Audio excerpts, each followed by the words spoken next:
Graça e paz, mais uma noite que nós temos a oportunidade de louvar, engrandecer o nome do Rei Jesus, aquele que nos salvou, que com mão forte nos tirou de um lamaçal de pecado e nos deu uma vida de esperança, uma nova vida, né? Quando a nossa esperança ela foi restaurada, nós passamos a pensar de outra forma na vida, nós começamos a olhar para a eternidade e fazer coisas que realmente engrandecem o nome do nosso Rei. Eu queria que vocês abrissem aí, posicionassem no aplicativo ou na Bíblia em Josué, quase que não sai, Josué capítulo 20, do versículo 1 ao 9, Josué capítulo 20, do versículo 1 ao versículo 9. Alguém me falou um dia para dar tempo de... Tinha que esperar para dar tempo de posicionar. Eu acho que está certo, né? Diz assim: Disse o Senhor a Josué: Diga aos israelitas que designem as cidades de refúgio, como lhes ordenei por meio de Moisés, para que todo aquele que matar alguém sem intenção e acidentalmente possa fugir para lá e proteger-se do vingador da vítima. Quando o homicida involuntário fugir para uma dessas cidades, terá que colocar-se junto à porta da cidade e expor o caso às autoridades daquela cidade. Eles o receberão e lhes darão um local para morar entre eles. Caso o vingador da vítima o persiga, eles não o entregarão, pois matou seu próximo acidentalmente, sem maldade e sem premeditação. Todavia ele terá que permanecer naquela cidade até comparecer a julgamento perante a comunidade e até morrer o sumo sacerdote quando estiver servindo naquele período. Então poderá voltar para a sua própria casa, a cidade de onde fugiu. Assim, eles separaram Quedes na Galiléia, nos montes de Naftali, Siquém nos montes de Efraim, Quiriate-Arba, que é Hebrom, nos montes de Judá. No lado leste do Jordão, perto de Jericó, designaram Bezer no planalto desértico da tribo de Ruben, Ramote, em Gileade, na tribo de Gade, e Golã, em Bazã, na tribo de Manassés. Qualquer israelita ou estrangeiro residente que matasse alguém sem intenção poderia fugir para qualquer daquelas cidades para isso designadas e escapar do vingador da vítima, antes de comparecer a julgamento perante a comunidade. Texto aqui falando sobre as cidades de refúgio que Deus estabeleceu, conforme nós lemos, né? Lugares onde alguém que cometeu um crime, um homicídio, poderia fugir para essas cidades de refúgio designadas ali, para que pudesse ter a sua vida poupada. E o que é um refúgio? Antes de nós falarmos, né? De entrarmos aqui propriamente no texto, o que é um refúgio? O refúgio, ele pode ser considerado como um lugar tranquilo, que oferece paz, que oferece tranquilidade, ou seja, um ambiente de paz. Refúgio também pode ser um lugar onde alguém procura para fugir de alguma situação, para se livrar de algum perigo. É um lugar onde possa se esconder ou esconder alguma coisa. Então, o refúgio, resumindo, ele é aquilo que serve para amparar, proteger ou confortar alguém.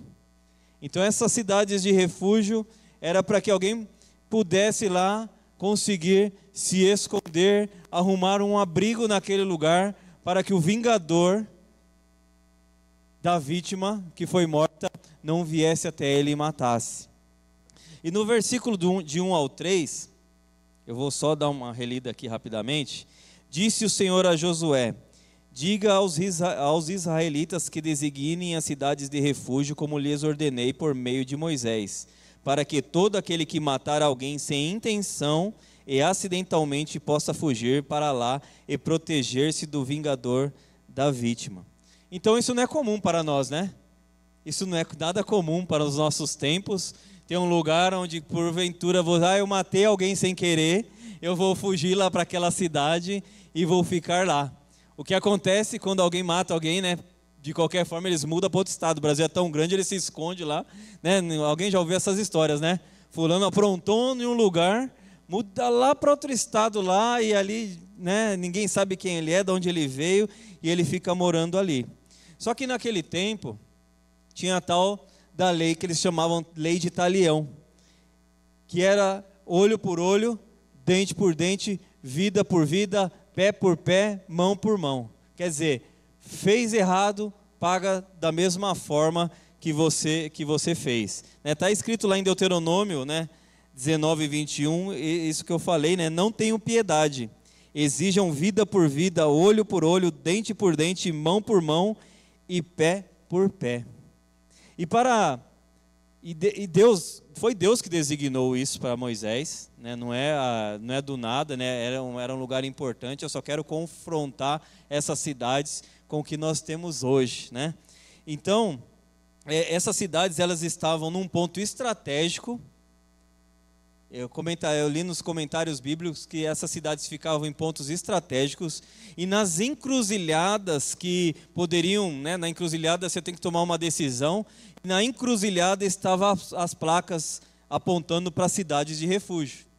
Aquelas estradas teriam que ser bem pavimentadas, conforme aquele tempo, não sei se chegavam ao que nós temos hoje, mas elas teriam que ser ruas pavimentadas, bem pavimentadas, para que a vítima pudesse correr rápido para aquelas cidades refúgio.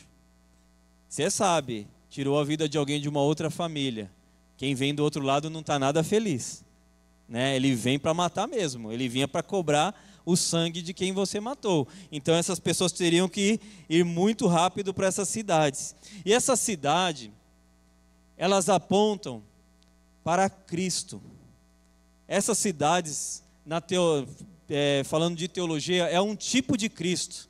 Elas apontam para a obra de Cristo. Essas cidades foram projetadas para exercer misericórdia e justiça para todos aqueles que chegassem lá. Então elas apontam para Cristo. Ainda que diante da comunidade daquele tempo, os homens pudessem errar, e os homens erram mesmo, nas análises que eles fazem, em última instância, o salmista no Salmo 46 diz que o Senhor é o nosso refúgio e a nossa fortaleza, socorro bem presente na adversidade. Então nós sabemos que, de uma forma geral, essas cidades poderiam abrigar alguém que fez algo horrível, mas ela não exercia completamente a justiça de Deus. E falando mais um pouco sobre refúgio, o Senhor é nosso refúgio e a nossa fortaleza. E a palavra de Deus também diz em Colossenses 3:3, pois vocês morreram e a vossa vida está escondida com Cristo em Deus. Então, o nosso refúgio é Cristo. O nosso maior refúgio nos dias de hoje é Cristo. Naquele tempo, Cristo existia, mas Ele não tinha sido apresentado ainda. Ele não estava passeando aqui que nem Ele veio em carne fazer uma obra maravilhosa. Eles não tinham sido apresentados. Mas Cristo hoje está estrategicamente posicionado para ser encontrado por todos. Não só diante de uma coisa horrível que nós podemos fazer, que é tirar a vida de alguém, ainda que seja sem querer. Eu lembro uma vez que, muito tempo atrás, quando eu voltava do quartel, eu estava fazendo uma curva perto da antiga igreja ali, na Açucena, e eu fazia uma curva com o carro e mexia no som. Quando eu olhei para frente, um menino correu, ele tinha uns 5 anos, 4, e eu bati nele com o carro, bem devagarzinho, e fez aquele sangue, e eu fiquei apavorado junto com a mãe do menino, e enfiei o menino no carro e levamos para o hospital. Só tinha cortado a boca. Eu comprei chocolate, eu levei para o hospital, eu fiquei todo preocupado com o menino. Então tem coisas, é uma coisa assim, não aconteceu nada, mas imagina a situação, de tirar uma vida de alguém, mesmo que seja sem querer. O apóstolo Paulo, ele viu Estevão morrer, olhando, e mesmo assim ele encontrou socorro. Cristo estava bem posicionado quando Paulo encontrou ele, Cristo estava bem posicionado. E no 4, Diz assim, o versículo 4: quando o homicida involuntário fugir para uma dessas cidades, terá que colocar-se junto à porta da cidade e expor o caso às autoridades daquela cidade. Eles o receberão e lhe darão um local para morar entre eles. Então, como é que fazia? O fugitivo chegava lá. As cidades daquele tempo, elas eram muradas, elas não ficavam expostas, né, que nem hoje em dia. Então elas eram muradas e você tinha que passar pelo portão da cidade. E ali você tinha que expor aos anciãos da cidade o que aconteceu, né? E eles depois, posteriormente, faziam uma investigação, né? Não é, eu vou chegar lá, eu vou explicar uma historinha, e aí alguém vai me acolher dentro da cidade sem me conhecer. Então eles fariam posteriormente uma investigação. Mas sabe que essas pessoas, eles tinham que chegar e falar a verdade, porque senão a justiça ia atrás dele.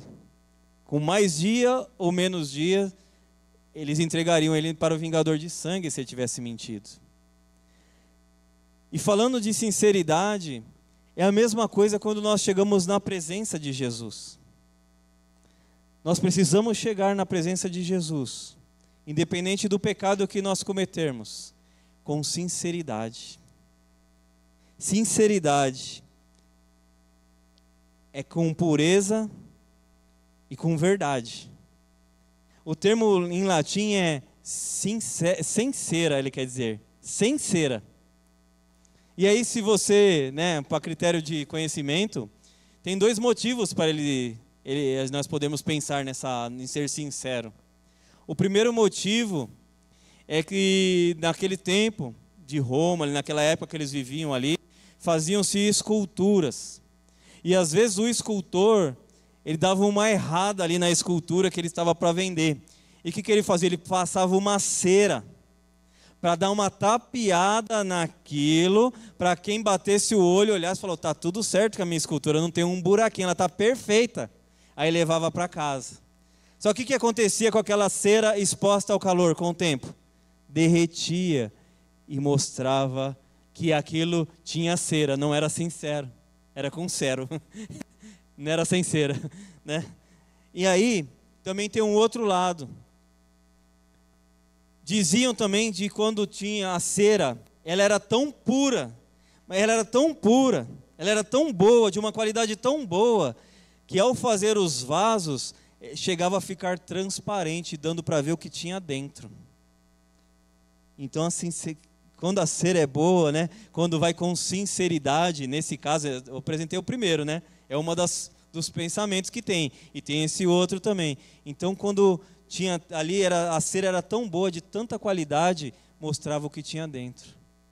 E era isso que a gente tem que chegar na presença de Jesus. Mostrar para Jesus o que tem dentro de nós, ainda que Ele saiba, mas nós precisamos falar. Não dá para dar uma tapeada em Jesus e apresentar, eu vou apresentar essa causa, mas Jesus, eu vou poder enganar Jesus. Talvez aquelas pessoas daquele tempo, elas enganassem os anciãos ali, porque eram homens falhos. Mas Jesus ninguém engana. Então, na presença de Jesus, independente do que nós fizermos, independente do erro mais terrível que tivermos, da vergonha mais terrível que nós fizermos, nós podemos chegar em sinceridade na presença de Jesus e expor aquilo que nós fizemos, e ali Jesus vai olhar para nós, vai conseguir ver que nós estamos apresentando as nossas vidas sem cera nenhuma, sem querer dar um tapinha, esconder os erros, esconder as nossas falhas. Ele vai analisar e vai ver as nossas vidas. E no versículo 5, caso o vingador da vítima o persiga, eles não o entregarão, pois matou seu próximo acidentalmente, sem maldade e premeditação. Como eu estou confrontando as cidades, refúgios, as cidades de refúgio com Cristo, e as cidades de refúgio eram um tipo de Cristo, apontava para Cristo, nós vemos que as cidades eram falhas, a misericórdia era limitada também. Porque essa misericórdia, ela só podia perdoar um pecado. A cidade de refúgio só servia para perdoar um pecado, que era se matou acidentalmente e sem premeditação. Ela não podia fazer mais nada em outro caso. Só nesse caso, elas atuavam. A misericórdia era uma partezinha só apenas da grande misericórdia que Deus tem. Essas cidades não conseguiam. Agora, se nós olharmos para o nosso refúgio, que se chama Jesus Cristo, olha o que o apóstolo João diz: se confessarmos os nossos pecados, não é um pecado, os nossos pecados, Ele é fiel e justo para perdoar os nossos pecados e nos purificar de toda injustiça. Em Jesus nós temos misericórdia completa. E nem mais um outro, e nem mais uma outra situação nós podemos encontrar misericórdia completa, a não ser no nome do nosso Rei Jesus Cristo. Lá em Lamentações 3:22, bem conhecido, né? As misericórdias do Senhor são a causa de não sermos consumidos, porque as suas misericórdias não têm fim. São novas a cada manhã, grande é a tua fidelidade. Então nós podemos encontrar misericórdia só no nome de Jesus. Eles encontravam uma pequena misericordiazinha ali, um pedaço. Mas nós podemos encontrar em sua totalidade nos dias de hoje. Não há ninguém que possa fazer isso por nós. Não há ninguém. Só Jesus Cristo. Só nos colocando de frente para Ele e apresentando as nossas vidas, os nossos erros, as nossas mazelas, aquilo que, sabe, envergonha até de falar, podemos apresentar para Jesus. E Ele tem misericórdia para nos dar. No versículo 6, todavia, ele terá que permanecer naquela cidade até comparecer a julgamento perante a comunidade e até morrer o sumo sacerdote que estiver servindo naquele período. Então poderá voltar para sua própria casa, a cidade de onde fugiu. A liberdade também era limitada. Eles tinham que apresentar as suas vidas ali e permanecer naquela cidade. Eles não poderiam sair dali. De uma forma ou de outra, eles estavam presos. Eles tinham que ficar lá até serem julgados ou até o dia que o sacerdote morrer. Aí fiquei pensando, se o sacerdote demorasse uns 40 anos para morrer? Você ia ficar lá 40 anos esperando, seus filhos já cresceram, né? Sua esposa já casou com outro, já foi embora, todo mundo, já foi a família embora. Quando você chegar lá, é que nem quando eu chego hoje, onde eu cresci hoje. Eu olho lá, não tem mais meus amigos lá. Aí eu fico sabendo, um casou, outro mudou para o interior, e vai acontecendo as coisas, a vida continua. Para todo mundo a vida continua. Então essa liberdade que, daquele momento ali, ainda que seja a graça de Deus, misericórdia de Deus, foi um projeto de Deus, só em Jesus nós temos liberdade completa. Em Romanos 8, versículo 1, diz que, portanto, agora já não há condenação para os que estão em Cristo Jesus. A liberdade que Jesus nos dá é uma liberdade tão maravilhosa, que quando nós estamos realmente convertidos, tanto faz se nós vamos viver ou morrer.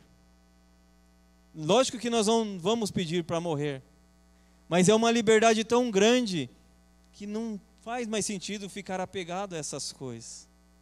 Aí nós temos a liberdade completa, só em Jesus. Aqueles homens, eles fugiam para aquela cidade, entravam naquela cidade e de certa forma eles estavam condenados ainda. Não havia uma liberdade completa. Em Jesus, diz a palavra de Deus, que Ele nos resgatou das trevas e nos transportou para o reino do seu Filho amado. Então, neste momento, nós vivemos aqui, mas nós fazemos parte do reino de Jesus, onde nós temos liberdade, onde nenhuma condenação há, onde que, se nós partirmos dessa, nós só vamos ser promovidos nas nossas vidas para melhor. Nós temos liberdade em Cristo. Nosso sumo sacerdote chama-se Jesus Cristo. Ele já morreu. Aquele tempo eles esperavam o sacerdote morrer. O nosso sumo sacerdote já morreu. Nós temos liberdade completa. Ele venceu a morte. Nós estamos livres. Aquelas cidades eram muito boas, mas nada se compara ao nome de Jesus. Nada se compara. Jesus não te prende, Ele te atrai com seu amor e misericórdia. Nós não somos presos em Cristo, nós não estamos atrás de Cristo porque nós somos presos, né? Às vezes eu vejo condenação para as pessoas, às vezes líderes falam, se você sair deste lugar, você nunca mais vai ser feliz em outro, você tem que ficar aqui, porque aqui é o lugar certo. O lugar certo é andar com Jesus. Jesus não nos prende, Ele nos atrai com sua misericórdia, com seu amor. Glória a Deus. E Ele exerce misericórdia para com todos. Diz assim no versículo 9: qualquer israelita ou estrangeiro residente que matasse alguém sem intenção poderia fugir para qualquer dessas cidades, para isso designadas, e escapar do vingador da vítima, antes de comparecer a julgamento perante a comunidade. Então nós vemos aqui, qualquer israelita ou estrangeiro, olha como aponta para Cristo. Qualquer um que corresse para aquele lugar, poderia ter a vida poupada. Quando nós corremos para Cristo, nós temos a nossa vida poupada. Nós estamos livres das artimanhas, né? Livres do poder das artimanhas de Satanás, porque nós vivemos em Cristo. Até Balaão, quando chamaram ele para amaldiçoar o povo de Deus, ele não conseguia amaldiçoar o povo de Deus. Para o povo de Deus não vale encantamento, não vale essa maldição, porque nós estamos em outro plano. Nós estamos habitando com Cristo, escondido com Cristo em Deus. Então, nós vemos aqui que Deus já cuidava dos estrangeiros também. Aqueles que estavam entre o povo de Deus ali, que ia se agregando àquela nação, eles poderiam também ver a misericórdia de Deus operando. Em Cristo foi aniquilado até a morte. Em Cristo nós temos a misericórdia. A palavra de Deus em Gálatas 3:28 diz assim, não há grego nem judeu, escravo ou livre, homem ou mulher, porque todos vós sois um em Cristo Jesus. Nós somos esses de fora. Nós não somos a nação de Israel. Nós somos os gentios. E nós estamos incluídos nesse plano. Vamos correr para Jesus, igreja.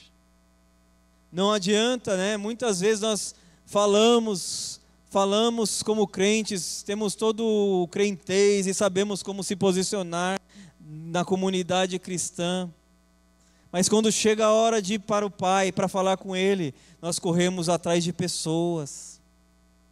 Não é assim? Eu vou falar com o político, eu vou falar com fulano, eu vou falar... Isso não tem problema nenhum.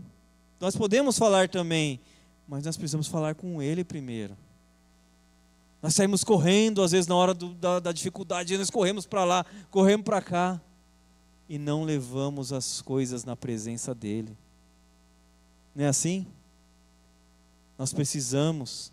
Eu estava assistindo um filme e o rapaz, ele foi preso. Aí ele já era crente. Aí no dia, no filme, né?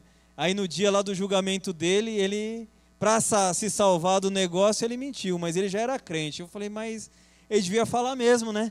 Ele falou, eu estava lá junto, lá com quem fez aquilo lá, eu estava lá. Nós precisamos ser verdadeiros e sinceros, igreja.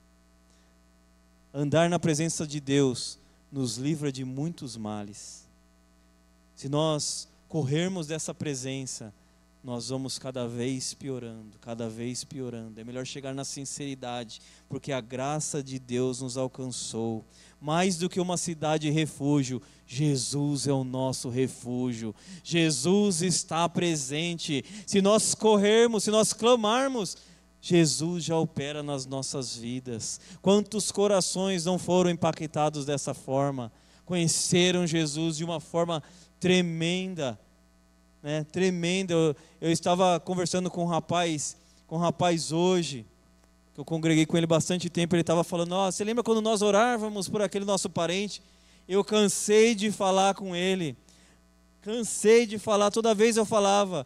Um dia ele estava na casa dele, Deus falou com ele. O Espírito Santo quis falar com ele, irmãos. Por isso que nós precisamos correr para o Senhor, porque na nossa força a gente se desgasta. Aquele que nós amamos, às vezes, nos consome, porque nós queremos que eles sejam salvos, que eles sejam na presença de Deus. Mas nós precisamos pedir para o Pai. Na nossa força não vai dar nada certo. Vamos correr para Ele. Deus não faz acepção de pessoas. Joel 2:29, né? E depois essa promessa foi cumprida ali em Atos dos Apóstolos. Inclusive sobre os escravos e serviçais da época, derramarei do meu espírito naqueles dias. Nós temos alguém que está dentro de nós, que nos direciona, que nos dá luz, que nos livra de todo o mal. O Espírito Santo habita em nós. Nós podemos ir à presença de Jesus Cristo quando nós clamamos. Então, um convite para nós nesta noite: nós não precisamos correr para um local, ainda que a igreja seja um abrigo e é uma bênção. É uma bênção. Eu amo igreja comigo mesmo, eu estou sempre na igreja, eu amo igreja. Mas só faz sentido se nós corrermos para Ele primeiro. Nós corremos para Ele. E aí quando nós chegamos na igreja aqui, alguém também vai nos abraçar, vai nos ajudar. Ele vai providenciar pessoas. Mas vamos correr para o Pai. Talvez eu não sei o impacto, como está o seu coração nesta noite, de quem nos assiste também. Mas com certeza, talvez você quis correr para um lado, quis achar um lugar de descanso. Às vezes a pessoa compra uma chácara, uma casa na praia, né? Assim, é o meu refúgio.